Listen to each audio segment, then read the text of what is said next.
안녕하세요. 동성애 사랑인가 제4강입니다. 지난 시간에 우리는 제1부에서 동성애에 관한 이슈에 속한 것들을 살펴봤습니다. 먼저 동성애 문화, 동성애 인권, 또 동성애와 관련된 정치적 속성을 살펴봤습니다. 오늘 우리가 제4강을 통해서는 동성애 정의에 대한 것을 살펴볼 것이고요. 5강에서는 동성애 생물학적 논쟁, 6강에서는 동성애 정신의학적 논쟁, 이렇게 해서 우리가 동성애에 대한 사회적 고찰을 살펴보도록 하겠습니다. 몇 년 전에 미국 뉴라이프 처치 담임 목사였던 헤드 테가더 목사님의 사건 여러분 기억하실 것입니다. 정말 그 기사를 보고 저도 놀랐습니다.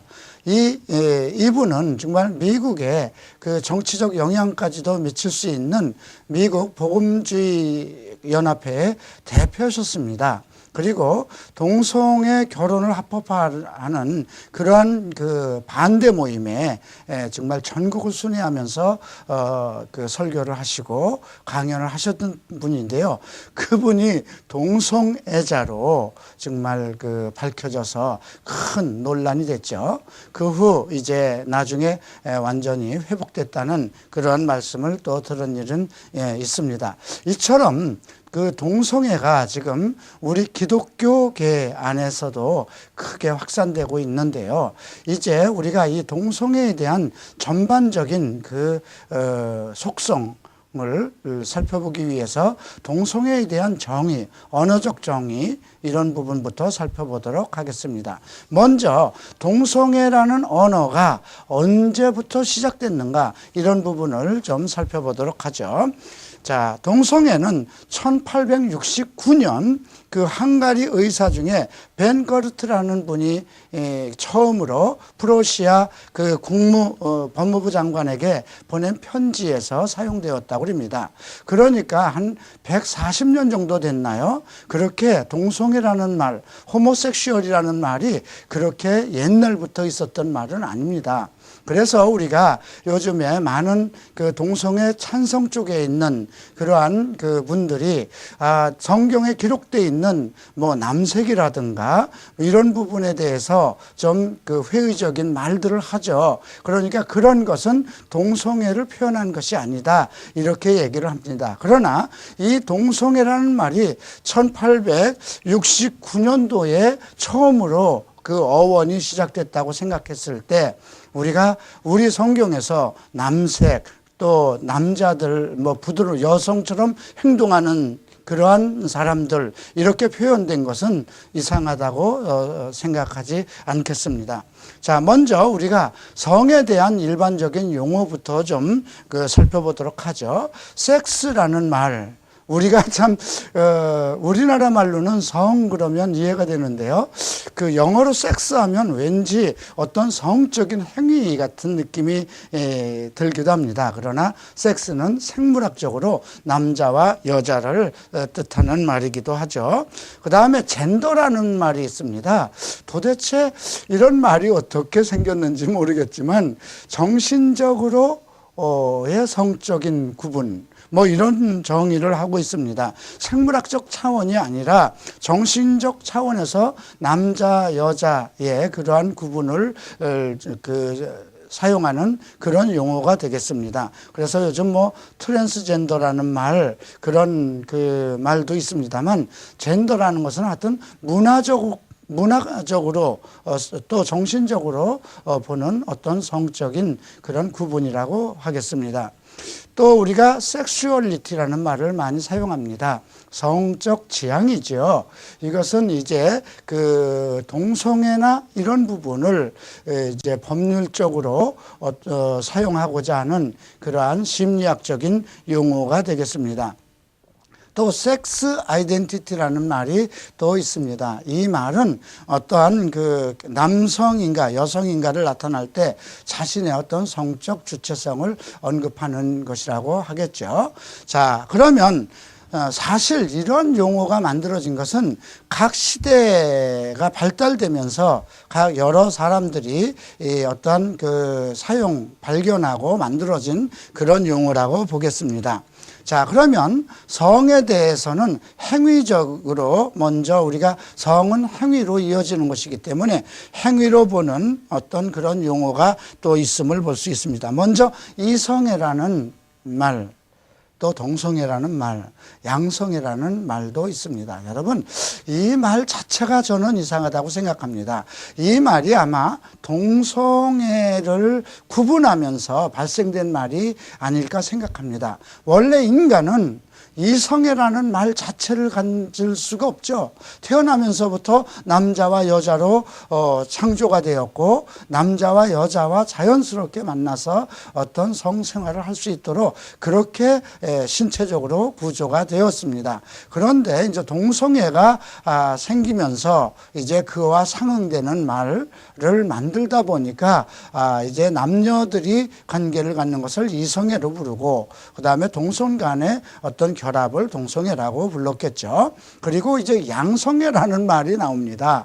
저는 양성애가 양성애자라고 구분 짓는 것은 좀 이상하다고 생각합니다. 어느 쪽에든지 그 사람은 동성애적인 성향을 가지고 있으면서 이성과도 성관계를 가질 수 있다는 뜻이고요. 또 이성애지만 또 동성들과도 성관계를 가질 수 있다는 그런 논지라고 생각을 합니다.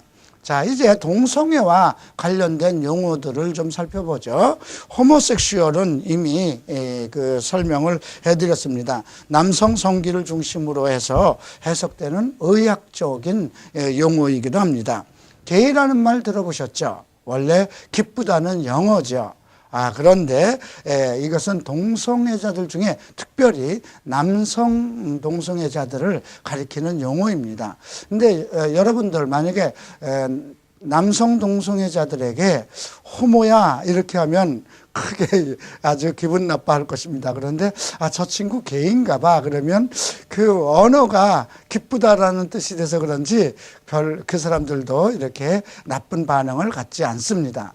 레스비안이라는 말이 또 여러분들 아시겠죠. 이건 그리스 4대 시인 중에 하나인 그 사포라는 그 시인이 살던 레스보스 섬에서 유래되었다고 합니다. 정확한 건 알 수는 없습니다만 그러한 그 레스비안이라는 말이 또 사용되고 있습니다. 커밍아웃이라는 말 들어봤죠? 저도 이 커밍아웃이라는 말은 일본에서 돌아왔을 때 1993년도 이후에 한국에 오니까 커밍아웃이라는 말이 있더라고요. 사실 저는 오랜 동안 그 동성애 생활 속에서 살고 있으면서도 이러한 용어는 들어보지 못했습니다. 또 트랜스젠더라는 말도 그 후에 듣게 되었죠. 그러니까 이러한 이야기들 커밍아웃은 사실 이제 자기의 정체성을 밝히는 것이 커밍아웃이죠. 홍석천 씨가 그 자기 정체성을 밝혀가지고 그 방송에서 중지되기 때문에 상당히 사회적으로도 논란이 됐던 것이기도 합니다. 뭐 요즘에는 이제 많은 동성애자들이 이제 자기의 성 정체성을 밝히는 그런 일들이 일어나고 있습니다. 그거에 비해서 또 호모포비아라는 말이 있습니다. 이것은 동성애자들을 혐오스럽게 하고 정말 극단적으로 그들을 대항하는 안티게이라고 하면 되겠습니다. 사실 그 호모포비아로 많은 크리스찬들이 지목을 받고 있는데요. 특히 목사들은 그 동성애자들에게 이런 말을 많이 듣습니다. 저에게도 그 동성애자들이 저를 보고 호모포비아라고 합니다. 그러나 목사들이나 또 크리스찬들은 호모포비아는 아니죠. 그들을 구원의 대상으로 삼아야 되기 때문에 우리가 동성애자들에게 어떤 혐오스럽게 대하는 것은 잘못된 것이라고 생각합니다. 큐어라는 말이 또 있습니다. 요즘 큐어 영화, 큐어 영화제, 큐어 축제 이런 것이 있는데요. 퀸이라는 말에서 유래됐다고 합니다. 근데 사실은 이 말이 시작됐을 때는 그 여자 그 동성애자들을 좀 비하하는 그러한 용어였죠. 왜냐하면 여성 레스비언들은 좀 남성적인 성향을 가지고 외모라든가 이런 복장을 그렇게 꾸밉니다. 그런데 그들에게 퀴어라는 말을 사용한다면 결국 역반응이 나타나는 좀 비아냥되는 말이죠. 그런데 요즘에는 그 동성애자들의 어떤 문화적인 어떤 퍼포먼스라든가 축제, 영화를 퀴어라는 말을 많이 사용하고 있습니다. 또 이제 그 이반이라는 말이 있는데요. 이것은 우리나라에서 생긴 말입니다. 보통 평범한 사람들을 일반이라고 하는 것에 비해서 이들은 이제 이반이라고 그렇게 구분을 합니다. 그래서 여러분들 주변에 혹시 사람들이 나는 이반이야 그러면 저들은 동성애자다 이렇게 생각하시면 되겠습니다. 또 트랜스섹슈얼이라는 말이 있죠. 이것은 성전환증을 지나서 성전환자, 즉 성전환 수술을 한 사람들을 얘기합니다. 트랜스젠더까지는 아직 성전환을 수술을 하지 않은 그런 분들이죠. 그렇게 해서 그들은 여성화된 그러한 동성애자들이라고 생각하면 됩니다. 또 안드레지드라는 부분은 이거는 우리가 그 양성 부분으로 언급하고 있는데요. 좀 잘못된 표현입니다. 이건 의학적으로 그 중성적인 두 개의 성기를 가질 수 있는 그런 부분들이 있기 때문에 어떤 이것을 동성애와 관련된 그런 부분으로 살펴보는 것은 좀 잘못됐다고 볼 수 있죠. 자, 그러면 동성애의 일반적인 동향에 대해서 살펴보겠습니다. 먼저 이 동성애가 일반적으로 보편화되기 시작한 것은 킨제이 보고서를 통해서 나타난 것입니다. 킨제이 보고를 따르면 그의 통계가 한 인류의 10% 정도가 활성적 동성애자라 이런 얘기를 했습니다. 과연 그럴까요? 정말 1000명에 100명에 해당되는 사람들이 동성애자일까요? 근데 이분이 통계를 낸 지역이 거의 다 동성애 성향이 짙은 그룹을 통해서 이렇게 그 통계를 냈고요. 또 이 킨제이라는 분 자체가 동성과 양성, 즉 이성 간의 섹스를 함께 할 수 있는 그러한 그 분이었다고 합니다. 그래서 동성애를 좀 지향하는 그러한 그 마음에서 이 문제를 시도했기 때문에 그의 보고서는 좀 신빙성이 없다고 보겠습니다. 전반적으로 전 세계적으로 동성애자에 대한 정확한 통계는 낼 수가 없습니다. 이미 조사되고 본인이 커밍아웃을 하든가 이렇게 해서 통계가 되지 않으면 할 수가 없는 것이죠. 보통 2~3% 정도로 보는 그러한 그렇게 보는 것이 보편적이라고 생각합니다. 그런데 문제는 우리나라와 같이 상당히 보수적이었던 국가 체제에서 그러한 사회 구조 속에서 이제 동성애가 이제 하나의 사회의 한 그 중요한 어떠한 위치로 두각되고 있다는 것입니다.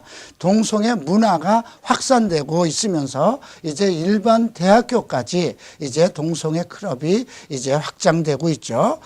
우리가 여러분들이 혹시 이것은 좀 공부 안 하는 학생들 중에서 많이 있겠구나 그렇게 생각을 하는지 모르겠는데요. 연세대의 컴투게더라는 그 동성애 클럽을 중심으로 정말 서울여대에도 있고요. 서울대에도 있고요. 엄청난 많은 대학교에 거의 전국 모든 대학교에 동성애 클럽이 있다는 그러한 정보를 볼 수가 있습니다. 더 특별히 성공회대까지 있고요. 신학교에도 이러한 모임들이 진행되고 있다는 이야기를 들었습니다. 이러한 영향은 결국 동성애 문화가 저변 확대되고 또 영화라든가 드라마가 나오고 있고요. 이런 걸 통해서 많은 사람들이 커밍아웃을 시도하고 자기네들의 어떤 영역을 넓혀가는 것이라고 볼 수 있죠. 황의건의 에세이 비트윈이라는 걸 보시면 여러분 동성애자들의 어떤 속성을 상당히 깊이 볼 수가 있습니다. 한 가지 이제 우리가 이러한 그 동성애에 대한 일반적인 언어나 이런 부분을 살펴봤는데요. 가장 큰 문제는 이 동성애가 신학적인 부분에서 침범을 하고 있다는 것입니다. 우리 기독교계에 침범을 하고 있다는 것이 큰 문제입니다. 기독교계에 이 동성애가 침범하고 있는 것은 다니엘 헬미악이라는 신부가 있었습니다. 이분이 쓴 책에서, 즉 아주 특별한 책인데요. 신이 허락하고 인간이 그 죄로 정한 그런 책이라는 내용입니다. 여러분 참 그 인간이 금지한 사랑, 신은 허락했는데 인간이 금지했다, 이런 책에서 그 다니엘 헬미악이라는 그 신부는 동성애를 언급한 성경에서의 모든 내용들이 잘못됐다고 얘기를 합니다. 과연 그럴까요?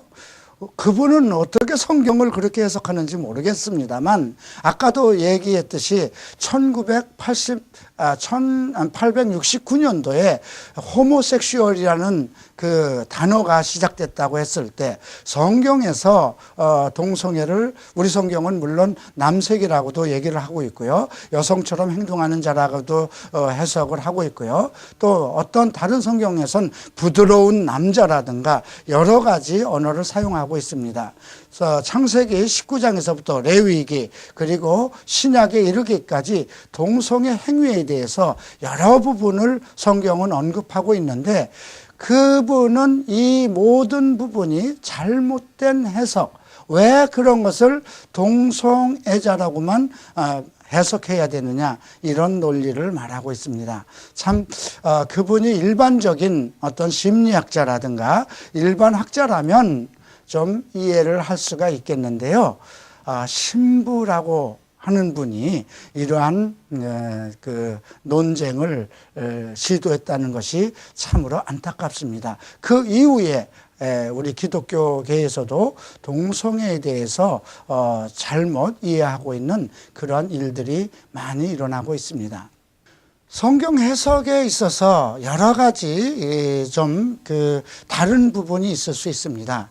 그런데 이 신부라는 분이 많은 원어를 들춰가면서 그 해석 부분에 대해서 많은 이의를 제시했다는 것은 참 유감적인 일이기도 하고요. 나중에 이 부분에 대해서 우리가 좀 시간을 가지고 좀 다시 설명을 해보려고 합니다만, 우리가 동성애에 대한 문제가 성경에서 창세기 19장, 또 레위기, 또 열왕기 상하에서도 언급되고 있고요. 로마서 1장, 고린도전서 6장, 그리고 디모데전서 1장에서도 이 남색, 동성애, 또 이러한 성행위에 대해서 계속 언급하고 있습니다. 그럼에도 불구하고 이 동성애 문제에 대해서 이의를 제기하고 비성경적인 해석을 그러한 정의를 하려고 하는 것은 참 잘못된 것이죠. 우리 교계 안에도 그런 영향을 가지고 있는 사람들이 많습니다.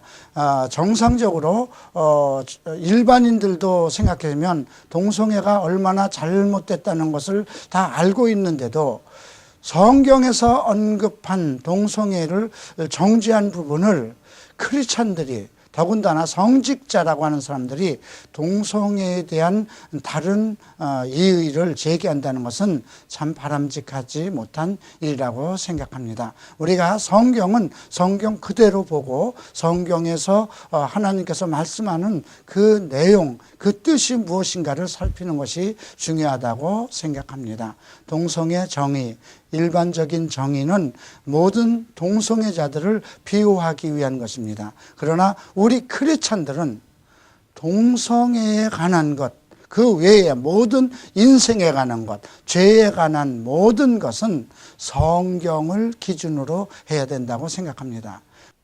지금까지 우리는 동성애의 그 정의에 대해서 살펴봤습니다. 이제 제5강에서는 동성애 생물학적 논쟁을 살펴보도록 하겠습니다. 감사합니다.